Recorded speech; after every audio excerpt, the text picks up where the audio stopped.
coffee? I'm gonna drink it.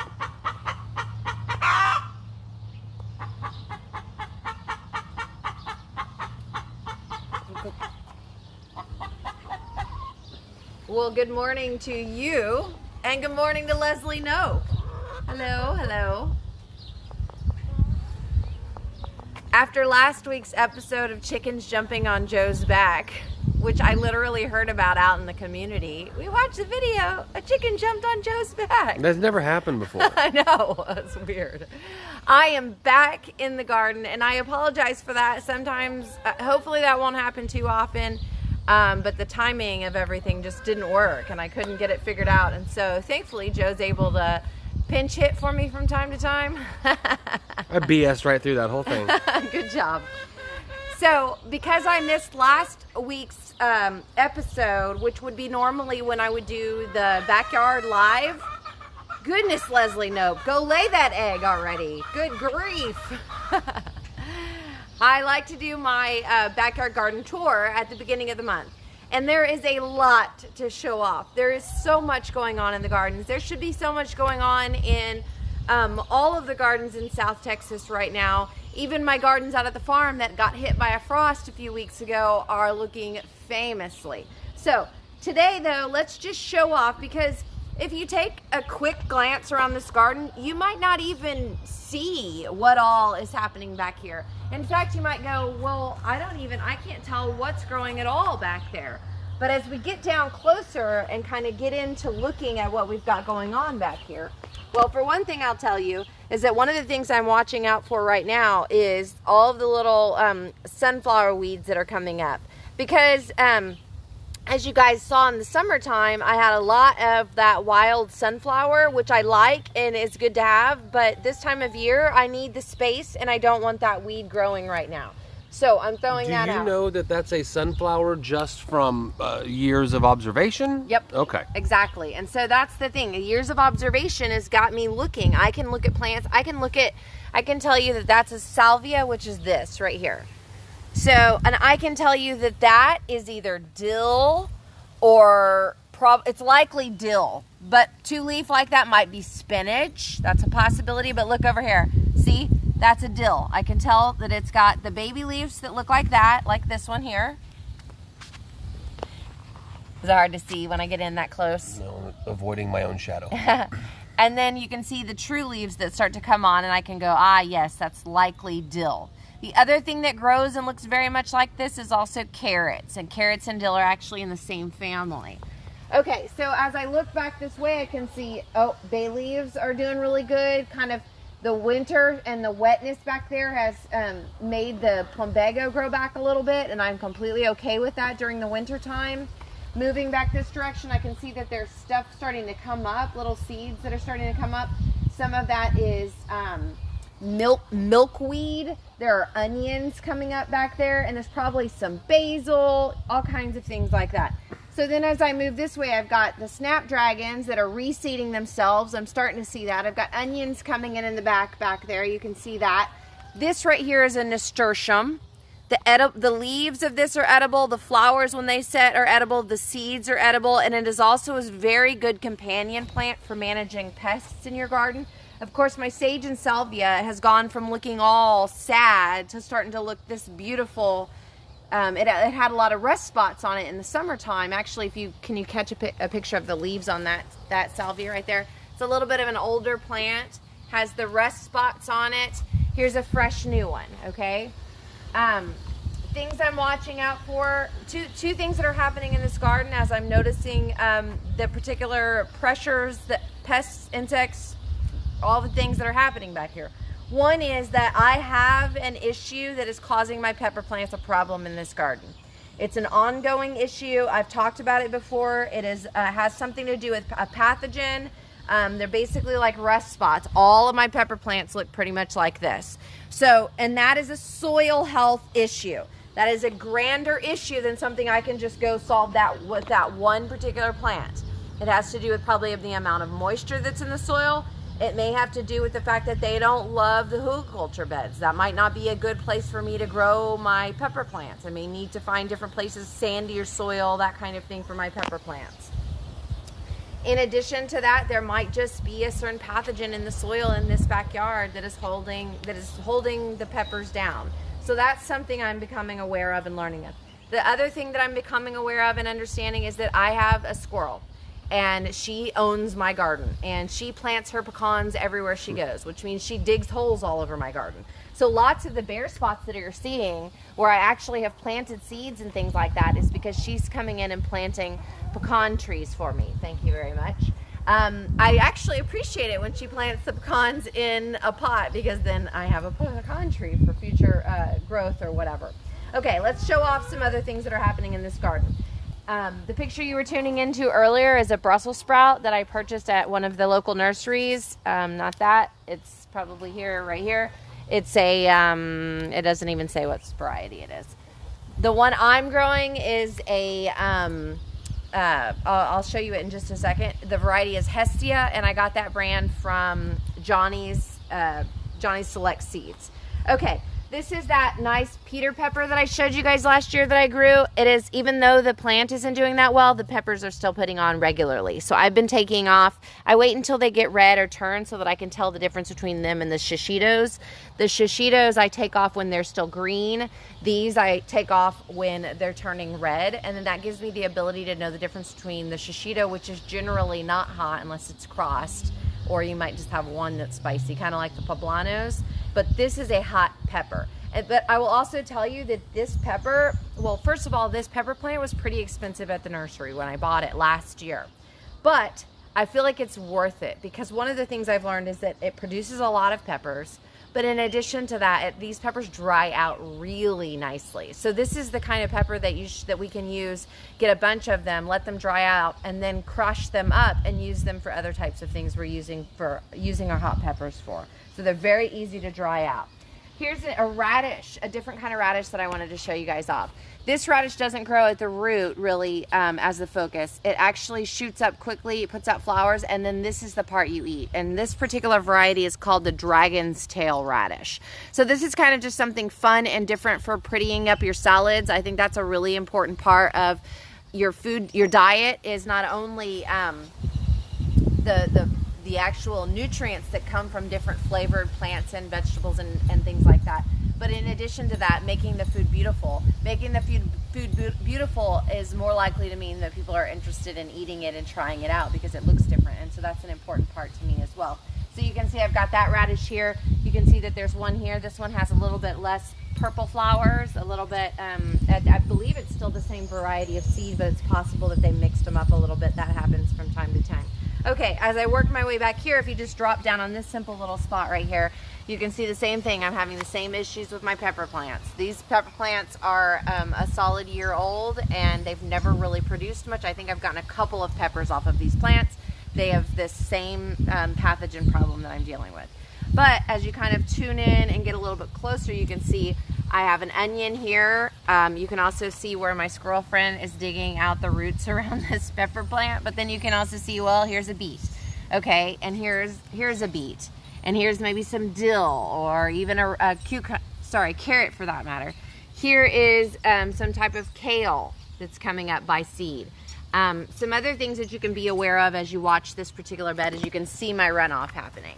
So you can see how I'm going to lose some of my root vegetables that are not going to do as well. Like here's a good example of coming back this way. This root is getting to the point where it's about to start putting on flowers before the root has really set. And that has to do with the way the plant is placed in the particular runoff. Peeking down over here, you can see that there's some either a beet or some Swiss chard, maybe even lettuce. Actually, that may be lettuce as I look a little closer. And then this is actually an edible that I don't replant. It just replants itself every year. It's lyre leaf sage. It's a beautiful leaf that you can put into any of your salads as well. Over here, I have a calendula plant, a little flower of calendula. So you can see that as you just get in a little bit closer, you get to see all of the different things that are starting to come up. I see a zinnia right here starting to peek out. Okay, coming back over here, you can see where I mentioned that my friend, she likes to dig holes. Oh, so wow. She's dug lots of holes. And it'll be interesting to see where a particular pecan is coming up, because a pecan tree will start coming up. Back in there in the back, I noticed a paper white bulb that I didn't get up last year. I tried really hard to pull up all my bulbs and actually never even planted them again this year. So that's kind of a nice sudden surprise of that I'm going to have some paper white bulb flowers back there in the back. I got some calendula coming in over there that you can see. I also have some more dill and some carrots coming up in this corner over here. You can see the onions that I've popped in here and there. I believe this is actually a chamomile. So that's a seed that I direct sowed into this garden. And one of the things that I'm doing now is I'm going back through. So I went through and did some early planting. So things like this. You can see this cauliflower right here. It's starting to finally start to put on its baby little flower inside there. So as this one went in, and then as this is the Hestia Brussels sprout that went in, and then of course that Brussels sprout that I showed you guys a minute ago, those kind of all went at the same time. And then the next phase of planting I did in this garden was the seeds. So all of the little babies that you're starting to see spark up all over the place, like these are actually newish babies, zinnias, dill. You can see even some peas, some more zinnias, all the different types of things that I've planted in this bed. You're really starting to see those start to poke up. Now it's time for me to go back in again and plant some of those transplanted seedlings that I have and just place them in the holes. And then I can start managing the way I water a little bit differently, because if you're not germinating seeds, then you don't need to be watering every single day. And so those are some things that I'm starting to manage now in terms of the next phases of this garden. One of the things we're also paying attention to right now is our basil. If you want any of what's basil is left, now is really the time to take it and try to get it and use it fresh, whatever you have left of it. And then the other thing to do is to go ahead and start collecting your seeds. So go ahead and just pop these off with some shears, or cut the entire plant off, depending on how much of it you have. And then all you have to do literally is just pull back from that and grab up all of that stuff. And then if you want to make it really nice and clean, you break those little flower seed pods up, and they'll leave a tiny, tiny little black seed, and that's what you collect. The way that I do it to make it really simple, what's he doing over there? Just checking it out. I think he and Maleficent are like best friends. They talk? Yeah, like the boy with the striped pajamas through a fence. Oh, that's nice. You're making me feel excellent with that comment, by the way. Okay, let's see. Okay. So I don't clean this up too much. I just pull these off and then just kind of stuff them in a little. I let them dry out. Is it too early to pull one off? Like show me. No, how you do that? I mean, literally, you just pull back on it like that. What do you got? Got all these things going on over here. So if I wanted to break these seeds up and get the actual seeds out of there, then you'll see these little these are not super dry, but see those seeds right there? That is the basil seed right there. So the best way to do this, well, right now I'm probably just going to shove it back in somewhere. But the best way to do it is to trim the varieties that you know are the same and set them out to dry and let them dry a little bit longer. And once they've dried, then you can just easily pull them off all the dry little stems and then crunch them up. If you want to try to separate the chaff, basically that's what you're doing when you're talking about that, separating the chaff from the seed, and then package it up in the way that you want to package it up. Or you can do it the way I do it, which is a lot of times I'll pull stuff off and just shove it back in the ground or sprinkle it around, broadcast it around, whatever, and whatever comes up later comes up later. Or I pull it off and then just bag it up in bags. But make sure you let it dry out completely before you bag it up, otherwise you'll have moldy seeds and they won't be good anymore. So you can see all this little compartment here is just growing nasturtium. Eggplants are putting on their eggplants. I got marigolds growing. I've got different types of salvia and sage coming up with the moringa I'm still trying to transplant over here, and the sage tree I'm trying to transplant over here. I'm really happy with all the little things that I'm seeing as I peek around this particular garden, because I'm starting to see, look, radishes the right size to pick right here, okay, lettuces coming up in great little places where they're going to be really nice and be able to head really nicely. Sugar snap peas coming up on my trellising, so I'm starting to see that. Beets that are coming up along the bottom there with the sugar snaps that are going to all start trellising up nicely. I still have roselle that I'm able to harvest from, and I still have some of my flowers from last season. So like this stock flower was from last either winter or fall that I put it in there as well. Okra that's still looking pretty burgundy. I actually took a few pieces off of that. That's a snapdragon that I started by seed probably this time of year last year, and it's still going strong and healthy and well through this, so far, the amount of frost and winter that we have gotten as well. So he's fine with that one, I think. Yeah. You can see different varieties of nasturtium here. Here's a nasturtium, but then there's one right there as well. So they're just a different variety with a different flower that'll come out on them when they finally start to come out. You can see where I've popped in all of my onions. I just keep popping in. Now, what's that? Do you know what that is? Me? Yep. That's clearly kale. No, it's No. It's spinach. It's a sunflower. It might be a sunflower. That's what it is. Now, I'm not 100% sure what those are yet, so I'm going to leave them a little bit longer, but they may be sunflowers as well. So, and then as I'm coming back over here this way, I'm starting to see, look, beautiful tomatoes. Mm-hmm. Now, the likelihood of whatever it is that my pepper plants deal with, my tomato plants probably deal with as well in this particular backyard, that pathogen that I've mentioned before. So I just get super excited when I have tomatoes that are doing well in this backyard, just so that I can hang on to them. This one would be a good one if I wanted to, although the birds don't seem to be causing me any problems at this point. But this one would be a good one to take and put in with my already ripening tomatoes and in a brown bag, and then it will get ripe in that bag. But I'm not worried about a freeze right now, so I'm going to leave it alone. And the birds don't seem to be bothering my tomato plants right now. Fingers crossed, right? Okay, so you can see, I mean, all the different varieties. Now look at the size of that beautiful radish there. Mm-hmm. What's that? Hold on. Radish first. First radish. Beautiful. What is that? Yep. Which one? This one. Oh, that is Baba Ganoush. You're so silly. That's a sunflower. Yep. Just like that. Look, what's that? That's a sunflower. What's that? That is a radish. That's a beet. That's what I said. All right. Okay, so one thing you need to make sure... I think you're just pointing out the biggest thesis of last week's show is that when it comes to the planting, I don't know anything. I don't know anything. You just bring me radishes and I'll put them in. I need to cut this out. All of this milkweed needs to be cut all the way down to the bottom. So I'm going to finish cutting that out. I hadn't gotten all that out, but it'll come back next year. It'll be perfectly fine. This is some cilantro. Mm-hmm. I'm finally starting to see some cilantro come on. You got some more radishes doing really well over here. Stop eating my plants, Kaishin.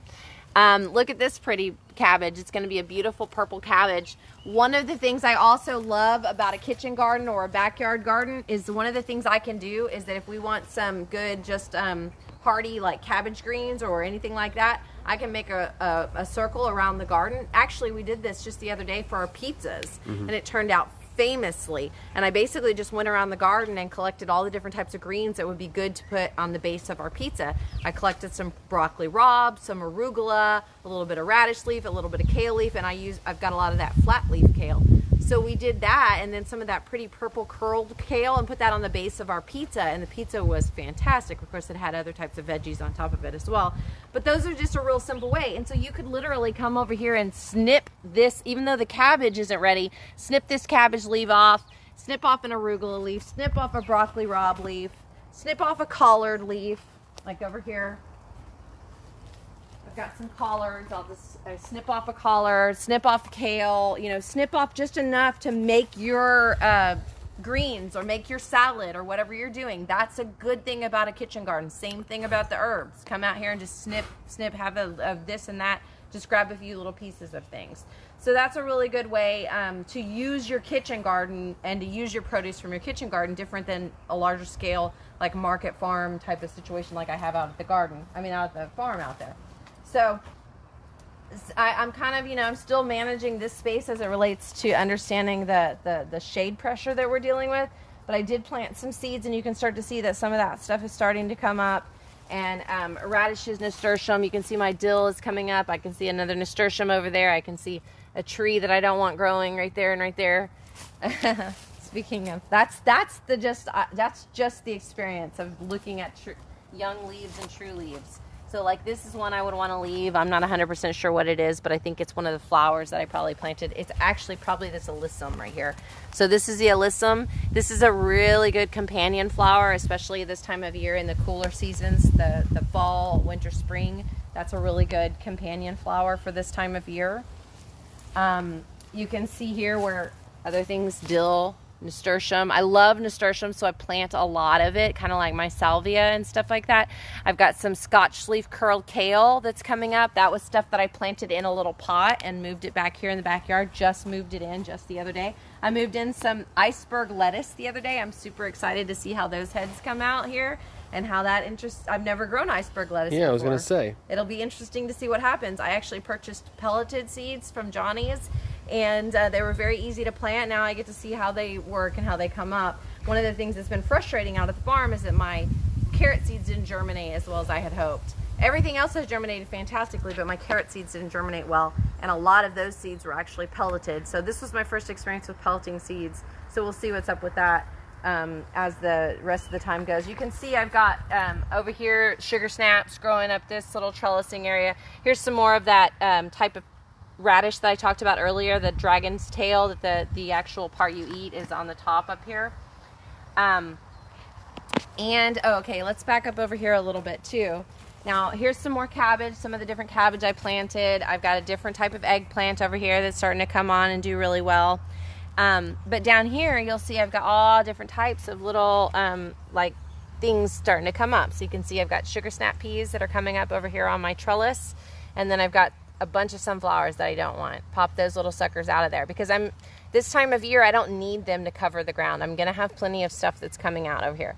Now you can see I've got this mustard green. Now one of the things that's good about mustard greens, I'm not a huge fan of them. I don't eat a ton of mustard greens, but all the little insects love the soft leaf. They love radish leaves, they love turnip leaves, they love mustard greens, they love Chinese cabbage. So any of those that you can mix in, if you get one or two of them, you'll be happy. In our household, if we get one or two of them, we will be happy enough with that. But they're a good seed to plant to help keep the insects off of the things that you don't want them to eat, like your really nice hardy leaf stuff that they're less likely to indulge on. And they're a nice mixture, and they put in some pretty colors. I mean, look at that, the leaves of this. This may be a Mizuna, I'm not 100% sure. I don't remember what seed I planted in here. But it's just a pretty leaf, and it's good for the animals to eat it. And you can see that there's different types of things down here. There's dill, there's beets. I've got all kinds of things coming up. Here's another different type of beet over here coming up. Here's some radishes on the edge down here. Again, look at my pepper plant. These were healthy pepper plants that were doing really, really well, and then all of a sudden this rust starts to set in. And they do okay. They still put peppers on, but it's just not the production level that it could be if the plant was healthy and the soil was giving those plants exactly what they need. So I'm keeping an eye on that type of stuff at the farm to see if I can manage to not have the same types of problems out of the farm with the way that I garden. So that's something to keep in mind is how you do it. Did I show you guys? Look at these little beets right here. Aren't they pretty? All different types of beets. This is a golden beet. You can actually tell by looking at the way that the leaf has that little stem through it. And then of course I've got all my little babies that are still going. I'm still doing lots of cabbages, broccoli, cauliflower, celery. I'm still messing with those as well. Back over here you can see where kale from last season, scarlet kale from last season is still growing. Now when I talked about earlier coming out into your backyard garden, just snipping off a few things, I can snip off a few of those leaves. They add color. Here's my longevity spinach that's doing still very well. It actually generally doesn't like the cold weather, so it may go back a little bit, and the stem from the inside may actually turn to a purple color during the winter time, but as the summer sets in, it will get back to being happy again. Here's this broccoli rabe. I'm really, really loving these leaves. This actually inspired us to do a pizza the other day, because if you love broccoli, this leaf tastes like broccoli, and it's perfect for a pizza because it can just do a nice little layer of that broccoli flavor all over your pizza. And so then here's some of that beautiful what's it called? Arugula? You got to get there yourself. Arugula? There you go. And that actually came up on its own. It over here as well, so it's a volunteer from last year, and yeah, that's what's happening with that. I think this might be a cabbage head too. I don't see a name on it, but that's what's all going on over here. And look, this little pepper plant hanging in there, and then I've got my habanero over here from a couple seasons. I think this is like a 3-year-old plant, and it kind of looks like a 3-year-old plant, but it's sitting on its little babies again, little habaneros. And look at this eggplant. Y'all have watched this eggplant for a solid 2 years now, I think. Or y'all haven't, I have, but you've watched it for a year. It is still putting on. One of the things I've begun doing is taking these off when they're younger, when they're smaller, because I think that actually, they're better flavored. And this one is setting so many of them, like a set like that is not gonna grow into 3 big eggplants or 3, like this isn't the big eggplant that you're used to seeing anyways. It's kind of a long, small eggplant, but either way, it's still not gonna set the longest eggplant it can set when there's 3 on the same exact thing. And folks that would do kind of more efficient or more production, that's a better way of saying it, more production gardening, more production vegetable production, then they would know, oh, I need to trim off those initial flowers and leave only the 1 flower rather than the 3 flowers. So that's something you can do if you want to be more cognizant of making sure each eggplant gets its full growth and the plant can handle the weight of the amount of flowers on it, is to trim back the flowers. See, like over here, I could go in right now and trim back down to, you know, maybe just this one. Well, there you go. It helped itself. So sometimes that's the thing, you know, that's the good thing probably about our wind too, is that it'll knock off some of those flowers. So see, like this one's already got that. So what does it need this one for? You could eat that actually if you wanted to.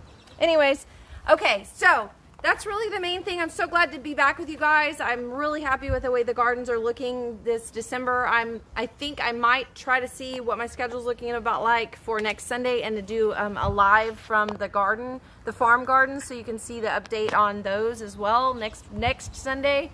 A couple of things that I want to make sure you guys know about. I have 3 big launches coming in January for workshops and education for gardening. One of those, I will be doing a free live masterclass on January the 2nd, and it's going to be called Intuitive Gardening, which will lead into a 6-week masterclass, and I want you guys to have access to that, so be sure to send me a message so that I can get you locked into my email list of people that will know when that goes live. Make sure to know when that goes live. That'll give me the ability to talk about intuitive gardening versus garden planning, although all are important. Let's say intuitive gardening versus market gardening, which you're seeing me do now. We'll have some talks about that. And then in addition to that, I have 2 membership workshops that'll begin in January. One of those will be garden workshops with actually hands in the dirt learning opportunities with me. It will include a monthly workshop, but it will also include some other coaching opportunities, some question and answer things. It will include some of my data and timelines that I have available to give out to you guys. It will also include a private group only for the members in that membership. And then in addition to that, I will be launching the Seed to Plate membership, which is basically a gardening and cooking demonstration monthly workshop. So stay tuned for that information. If you want to know more about what I'm up to, please just send me a link. And he's allowed to eat that one. That one's edible. Although he shouldn't be eating on the plants, because then I'll never know which plants he's supposed to be eating, which plants, or he'll never know which plants he's supposed to be eating. He and that squirrel are commiserating. Exactly. So yeah, that's it, you guys. And also tune in to this week's podcast. It launches tomorrow. Joe has had a hard time with the computer and the technical side of it this week, but it will go out tomorrow. And we do a lot. We do.